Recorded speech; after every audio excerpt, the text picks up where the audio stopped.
8મું પગાર પંચ જે છે સાહેબ તે લાગુ થવા જઈ રહ્યું છે।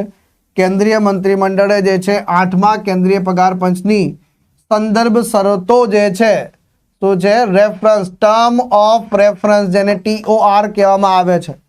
એટલે કે ભાઈ કોઈ પણ પગાર પંચ છે તો એનું કામ શું કરવાનું છે તો સરકાર એના માટે જે છે સંદર્ભ સૂચિ તૈયાર કરે છે કે આટલું આટલું કામ કરવાનું છે એ સોંપી દેવામાં આવે છે। હવે પગાર પંચ આવી ગયું।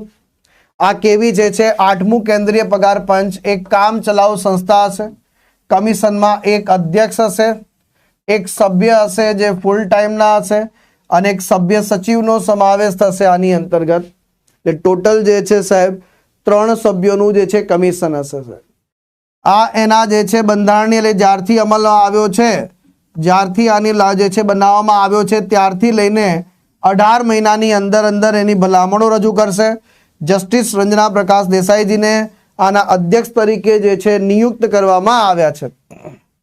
તો સુપ્રીમ કોર્ટના ભૂતપૂર્વ ન્યાયાધીશ જસ્ટિસ રંजना પ્રકાશ દેસાઈ 8મા પગાર પંચના અધ્યક્ષ બની ચૂક્યા છે।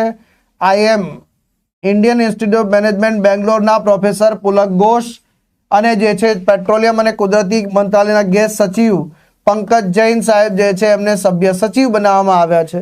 તો એક સભ્ય પણ છે અને સભ્ય સચિવ પણ છે સાહેબ। તો ચેરપર્સન જોવા મળી રહ્યા છે તમને, પાર્ટ ટાઈમ મેમ્બર જોવા મળી રહ્યા છે સાહેબ। આની અંતર્ગત મેમ્બર પાર્ટ ટાઈમ છે સાહેબ, પાર્ટ ટાઈમ સભ્ય જે છે અને સચિવનો સમાવેશ થાય છે આની અંતર્ગત।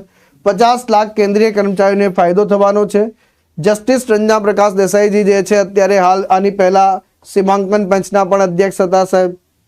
આ ઉપરાંત યુનિફોર્મ સિવિલ કોડના મુસદ્દો તૈયાર કરવામાં આવ્યો ઉત્તરાખંડમાં, એના પણ અધ્યક્ષ હતા। ગુજરાતની અંદર પણ યુનિફોર્મ સિવિલ કોડ માટે જે સમિતિ બનાવવામાં આવી એના પણ અધ્યક્ષ જે છે કોણ હતા સાહેબ તો આપણા જસ્ટિસ રંजना પ્રકાશ દેસાઈજી હતા સાહેબ।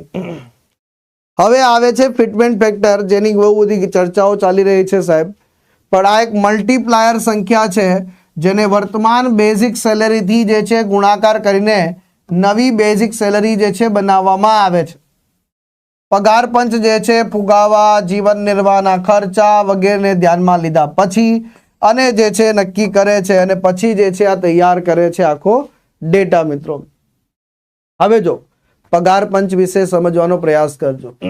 નાણાં મંત્રાલયના ખર્ચ વિભાગ department of expenditure ministry of finance અંતર્ગત દર વર્ષે એક નવું પગાર પંચ સ્થાપિત કરવામાં આવે છે।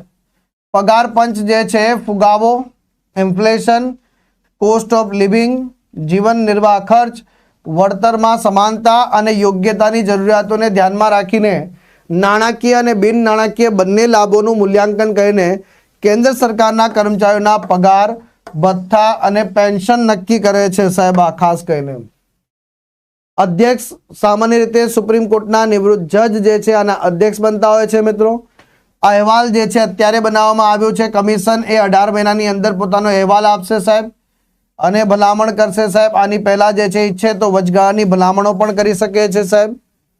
ટર્મ ઓફ રેફરન્સની વાત કરીએ તો આ જે છે TOR શું હોય છે સાહેબ એના માટે જે છે આદેશ હોય છે, એનું કાર્યક્ષેત્ર અને સમયરેખા બધું એની અંતર્ગત લખેલું હોય છે। બીજું અપેક્ષિત અમલ જે છે ધ્યાનથી સાંભળજો ભાઈ, સરકારે કીધું છે કે આપણે અપેક્ષિત અમલ જે છે અંદાજિત અમલ ક્યારથી થશે ભાઈ 1 જાન્યુઆરી 2026 થી જે છે ભલામણો લાગુ કરવામાં આવશે। ક્યારથી? 1 જાન્યુઆરી 2026 થી સાહેબ। પૂર્વવર્તી હશે એટલે પાછળથી લાગુ પડશે કારણ કે આપણને બી ખ્યાલ આવે છે કે 18 મહિનામાં રિપોર્ટ જમા કરશે તો ભાઈ જાન્યુઆરી તો આવી ગયું તો કેવી રીતે લાગુ કરશે ભાઈ ટૂંક સમયની અંદર જે છે એને લાગુ કરશે। મિત્રો એ પણ ખાસ ધ્યાન લેજો, આની અંતર્ગત ખાસ ધ્યાન રાખી લેજો। આ જે છે 10 વર્ષના જે છે પગાર પંચનું જે ચક્રીય પ્રક્રિયા છે એને કન્ટિન્યુ ધારશે। 7મું પગાર પંચ વર્ષ 2016 જસ્ટિસ અશોક કુમાર માથુર સાહેબ હતા। એમણે જે છે પંચે 23.55% એકંદરે વધારાની ભલામણ કરી હતી ભાઈ। એ વખતે એકંદરે કેટલું ભાઈ 23.55% જે છે વધારવાની ભલામણ કરી હતી સર।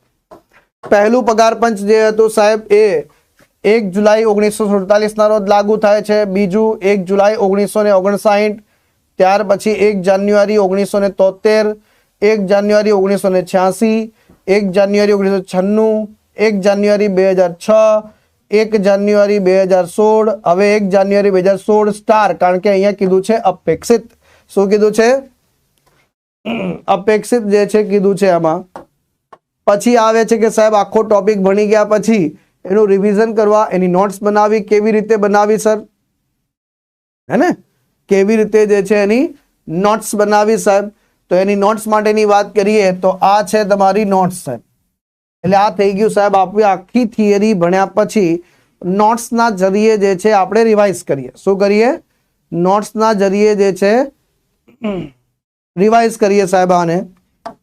અને પછી આવે છે સાહેબ જો થિયરી ભણી, નોટ્સના જરીએ ફરીથી રિવાઇઝ કર્યું, પછી આવે છે કે આપણને ડેટા યાદ રહ્યો કે નહીં, એના માટે જે આવે છે એને આપણે કહીએ છીએ ક્વેશ્ચન્સ. તો આ બધા ક્વેશ્ચન જે છે તમારા માટે 8મા પગાર પંચના સંદર્ભમાં એક્સ્ટ્રા ક્વેશ્ચન જે તમને આ રીતે પીડીએફમાં પ્રાપ્ત થશે. એના માટે તમારે શું કરવાનું રહેશે? તો કાંઈ નથી કરવાનું સાહેબ. તમારે જે છે વેબ સંકુલ ટેલિગ્રામ ચેનલ જે છે જોઈન કરી લેવાની છે. ત્યાં ડેલી આપણા કરંટ અફેર્સના લેક્ચરની જે છે પીડીએફ આવી જાય છે.